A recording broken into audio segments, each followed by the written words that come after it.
Halo minasan, konnichiwa, Didik des. Di video kali ini saya akan sharing kepada minasan semua 7 barang atau 7 jenis barang yang harus minasan bawa ke Jepang. Dan saya yakin ini akan sangat bermanfaat sekali untuk memulai lembaran kehidupan baru ketika minasan baru sampai di Jepang. Nah, 7 jenis barang itu apa saja? Langsung aja videonya.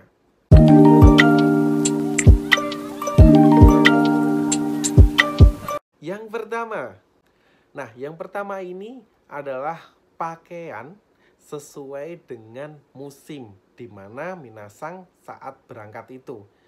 Maksudnya adalah ketika minasan berangkat pada bulan 12 misal, bulan 11 sampai bulan 3 itu bawalah pakaian musim dingin. Kalau minasan berangkatnya mungkin bulan 4 sampai bulan 9 mungkin bisa bawa pakaian yang musim panas atau nggak begitu tebel ya minasan, tapi tetap bawa jaket namun tidak begitu tebel.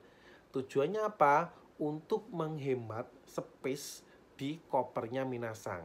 Karena ketika minasan berangkat, tentunya barang yang boleh dibawa itu ada ukurannya minasan, tergantung maskapai yang minasan pakai. Misal minasan pakai maskapai Garuda itu yang paling besar setahu saya yaitu 46 kilo ya.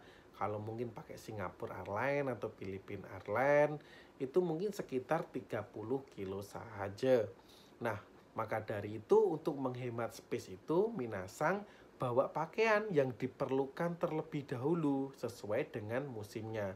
Kok minasan misal musim panas bawa pakaian musim dingin banyak-banyak kan udah tebel banget itu, beratin koper aja gitu loh.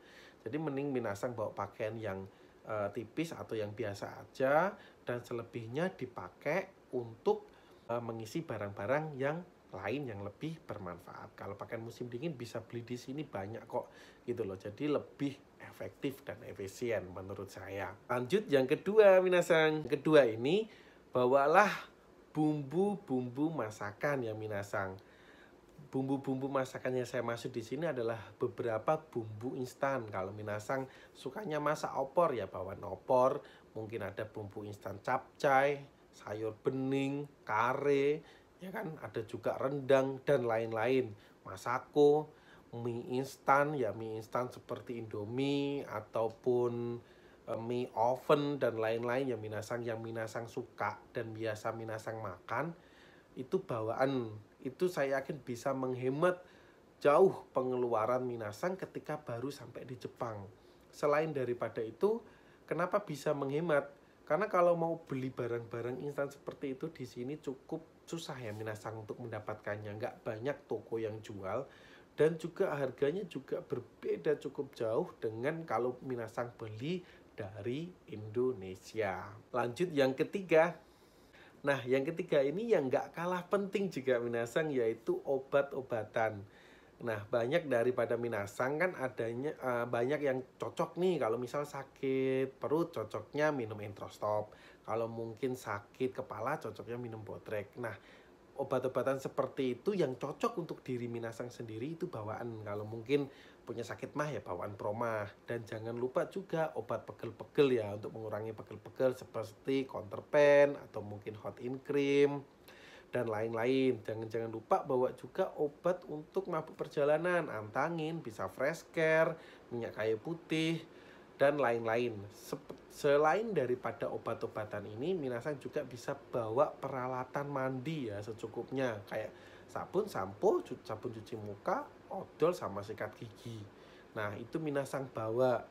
Dan juga suklin ya, suklin atau mungkin rinso ya untuk nyuci pakaian ketika minasan baru sampai di Jepang. Kalau mungkin magang itu biasanya kan akan ke Senta terlebih dahulu ya minasan 1 bulan. Nah, minasan bisa pakai untuk kehidupan selama di Senta itu ya minasan. Nanti setelah di Senta dapat uang saku, minasan bisa beli ketika mau masuk ke perusahaan seperti itu. Tapi saya yakin yang minasan bawa itu 1 bulan nggak akan habis kok. Itu kalau minasan gunakan sendiri dan dengan hemat. Ya, itu akan sangat mengurangi pengeluaran minasan ketika baru sampai di Jepang. Bener, serius. Lanjut yang keempat minasang. Nah, yang keempat ini ada beberapa peralatan yang mungkin minasang bisa bawa, bisa juga enggak, tergantung ya. Tapi kalau mau beli di Jepang juga enggak apa-apa, seperti hanger, ya mungkin hanger bawa beberapa. Kalau saya bawa 6 itu udah cukup lah untuk diri sendiri. Terus gunting kuku, gunting kecil, mungkin juga cotton bud, terus seperti buat apa, shaver ya, apa kerokan gitu loh minasang, buat nyukur jenggot ataupun kumis dan lain-lain. Kalau minasang mungkin nggak biasa makan pakai sumpit toh, itu bisa pakai bawa sendok juga secukupnya, mungkin 3 cukup, atau piring juga. Dan selain dari para peralatan ini, kalau minasang yang nanti kerjanya jauh, itu mungkin bisa bawa kotak bento atau kotak buat bawa bekal makanan dari rumah ya minasang, daripada beli di sini gitu loh. Itu lebih kalau di Yaku Exo pun juga ada sih minasang, tapi kalau minasang bawa dari rumah itu kualitasnya saya rasa lebih bagus ya.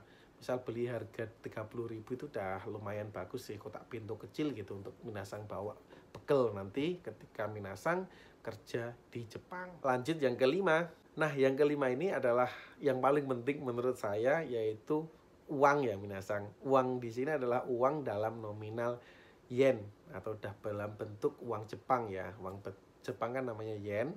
Nah, itu minasang bawa sesuai dengan kebutuhan. Kalau minasang magang mungkin bawa sekitar 1 mang itu udah cukup. Pengalaman saya dulu ketika saya magang itu bawa 1 mang cukup.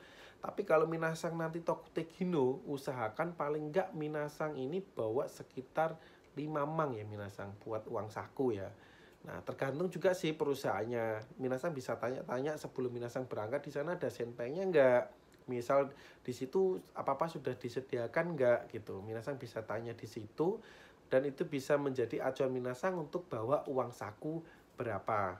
Nah, gimana cara mendapatkan uang yen di Indonesia minasang? Gampang banget. Kalau minasang bingung, minasang bawa aja rupiah ke bandara, nanti tukar di bandara. Itu yang paling gampang. Tapi kursnya tentunya itu lebih tinggi ya minasang ya.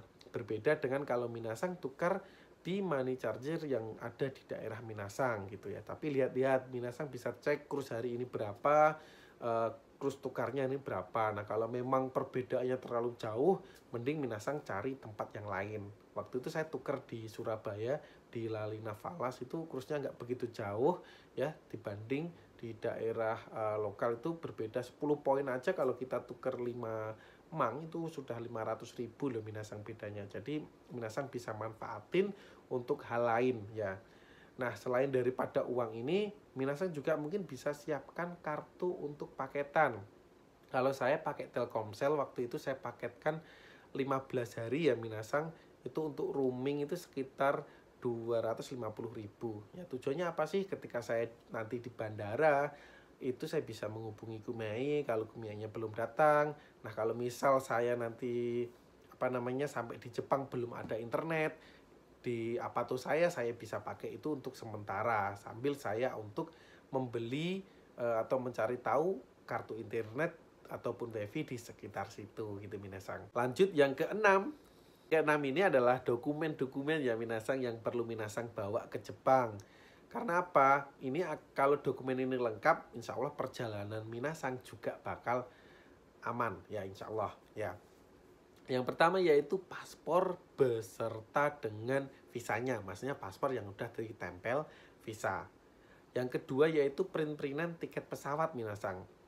Ini bisa diperlukan, bisa juga tidak, tergantung maskapainya. Waktu itu saya hanya menunjukkan paspor saja sudah cukup, jadi datanya udah terinput di sana. Tapi ada juga kadang kita harus menunjukkan tiket pesawat kita ya. Jadi di print aja, jadi paspor, tiket pesawat. Nah, bagi Tokutegino itu wajib membawa KTKLN ya minasang, yang sudah minasang print. Biasanya ini ditanya di imigrasi sebelum minasang berangkat itu. Jadi untuk mempermudah itu semua, minasang print aja. Walaupun ada di HP, biar lebih mudah di print, dikumpulkan satu file gitu ya minasang. Terus juga COE minasang. Kalau minasang sekarang kan zamannya COE elektronik ya, mungkin minasang nggak pegang aslinya, print aja yang scanan tadi, nggak apa-apa, itu untuk persiapan. Nah, waktu itu pengalaman saya ketika sampai di Jepang itu COE yang asli ditanyakan, Ya saya bilang aja seoi yang asli dibawa oleh kumiainya. Nah kumiainya tapi tetap saya diizinkan keluar, dikasih serio kado dengan catatan nanti kumiainya suruh ngirim COE-nya ke imigrasi. Waktu itu seperti itu. Lanjut yang ketujuh ya minasang. Nah yang ketujuh ini adalah mengisi Japan Visit Web. Kenapa harus mengisi ini? Yaitu untuk mempermudah perjalanan minasang datang ke Jepang. Kenapa nanti setelah mengisi ini minasang akan dapat barcode ya minasang. Dimana barcode ini nanti tinggal minasang scan aja ketika minasang mau melewati imigrasi yang ada di Jepang. Tinggal menunjukkan barcode-nya aja, di scan udah keluar datanya minasang di situ. Jadi minasang nggak perlu nulis lagi pakai kertas saat di pesawat ya. Begitu juga dengan nanti saat minasang setelah ngambil bagasi ya, setelah keluar dari imigrasi kan ngambil bagasi, itu minasang kan juga keluar tuh ada pemeriksaan lagi. Nah custom declaration namanya. Nah di situ nanti minasang tinggal scan aja barcode yang keduanya.